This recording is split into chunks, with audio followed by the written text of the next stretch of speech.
Emperor is the newest roller coaster at SeaWorld San Diego and is a ride that us SoCal coaster enthusiasts have been waiting years to experience. This thing was originally supposed to open in 2020, then 2021 due to the pandemic, and later 2022 for God knows what reason. After so much postponement and understandable frustration amongst enthusiasts and the general public, the time had finally come to ride. Just last week, I along with a couple friends of mine got to ride it as a part of SeaWorld's media event on February 28th. During the event, we were able to score 11 total rides and seats ranging from the front edge, back middle, you name it. I'd like to think that I got a good feel for the coaster, even though there were new things I seemed to notice every time I rode it. In this video, I want to talk about all those observations and details so that you know what to expect when the ride opens to the public on March 12th, 2022. The first thing you'll notice about Emperor is it's kind of tucked away from the rest of the park. To get to the ride, you'll have to walk around Journey to Atlantis' main plaza and then take a left where there should be this big sign directing you where to go. When you actually get to Emperor's lone area, you'll see the ride in all of its glory, but also a few things I wasn't so crazy about and relates to presentation. Most notably, the entrance sign kind of looks like a generic cardboard cutout, which is a shame considering this is now the tallest roller coaster in the park as well as the entirety of San Diego. In general, I think marketing the ride as California's first floorless dive coaster versus San Diego's tallest coaster was a bit of a missed opportunity on their end. I was also hoping all these years that the ride would actually be themed to a hammerhead shark because they could have made the train look like a hammerhead and had the eyes on either side of the vehicle, in addition to the fact that there's literally an element called a hammerhead turn. But aside from that, I just think the groundwork is half-assed, the queue line is as basic as they come, and arguably the most controversial thing about this ride is that there's no station building. Now, because this is in San Diego, that shouldn't be too much of an issue, but those who have never been here express concern that this could be a problem when there's rain, really bad heat, etc.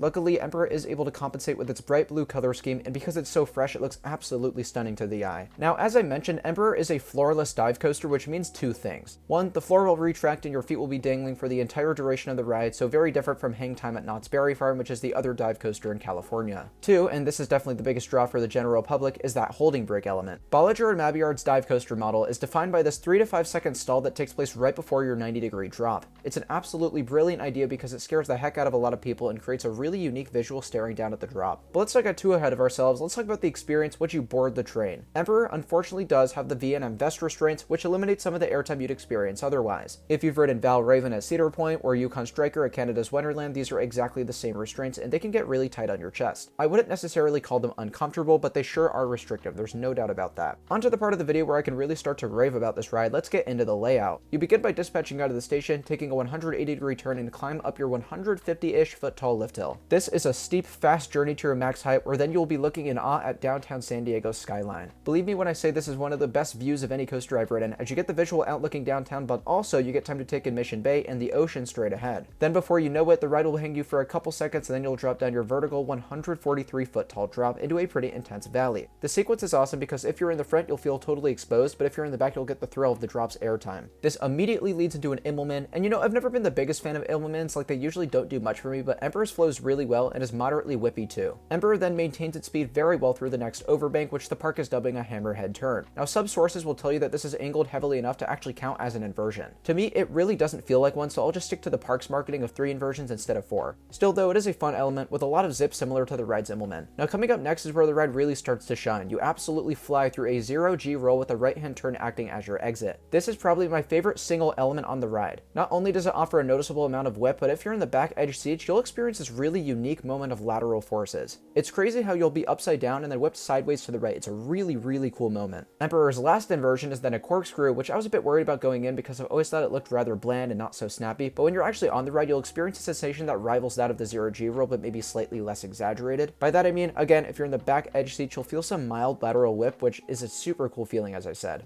Ending out your ride on Emperor is a quick turn to the right before hitting your final brake run. And if you look at how much speed you're going into the brakes, that's how you know you've got an adrenaline rush on your hands. Of course, this does make it a short coaster, but as I've said in past reviews, I'd rather a ride be short with few dead spots versus a long ride with some dull moments. The fact that matters is while Emperor may only be 2,400 feet long, it has some of the best pacing on any B&M coaster I've ridden. Easily, it is the best paced of all the dive coasters on the continent. Is it one of the best though? That's where things get a bit tricky. Sure, the layout and pacing of this one might be the strongest of them all, but I really like the openness of the restraints on SheiKra at Busch Gardens Tampa and Griffin at Busch Gardens Williamsburg. So my answer to that question really relies on what you're looking for in your dive coaster experience. I think this is a very strong coaster in its own right though. I'd also say that the ride was better than expected due to its array of forces. It's really such a special ride given how long we've waited to get on it, and that it was everything I hoped it would be and more. So in terms of a final score, I'm totally on board with giving it an 8 out of 10. This is an excellent addition for this park and is absolutely my new favorite coaster in San Diego. I love the view, I love the elements, I love the pacing and I love its power. Definitely be sure to give Emperor a ride March 12th when it has its grand debut at SeaWorld San Diego. You can definitely expect to see me there, but until then, I'll see you in a future video. Thank you all so much for watching, and I'll see you very soon. Bye guys.